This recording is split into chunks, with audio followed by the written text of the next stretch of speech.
Bro, merong nag-trending kailan lang, yung upuan, bro. Kwento mo naman yun, bro. Grabe yun, hindi ko na-expect yun kasi sa Palawan yun eh. Oo. The next day ko na nalaman sa video na lang, hindi yung mismong live.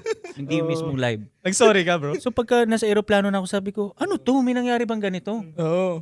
So sabi nung assistant ko, si Jess, si PA ko, sabi niya, oo nga pala kuya, hindi ko nasabi sa'yo na may ganyan. Sabi ko, paano yun? Ano naramdaman nitong ano? Kasi VIP yun eh, yung nasa baba doon eh. Yung mga nakaupuan. Oo.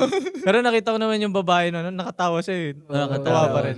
Pero nakausap ko, minessage ko personally. Oo. Kasi parang iba yung bagsak niya noon eh. Talagang na-fall eh. Siyempre. Parang gusto talaga pag-usapan ni... Hindi naman tayo pa-fall eh, di ba? Inaalagaan natin yung na-fall. Kaso minsan yung na-fall, hindi tayo naalagaan. Parang ayoko na lang magsalita. Nikki, pasok.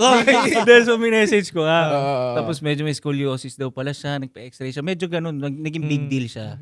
Naging big deal. So sabi ko, naku po, anything na ano. Nasend niya naman yung x-ray. Okay naman. Okay. Sabi ko, bawi na lang po ako sa inyo soon. Ganyan. Pagkapunta ko po dyan. Magpe-perform ka sa kanya one-on-one. Oo, pwede. Gilingan natin yung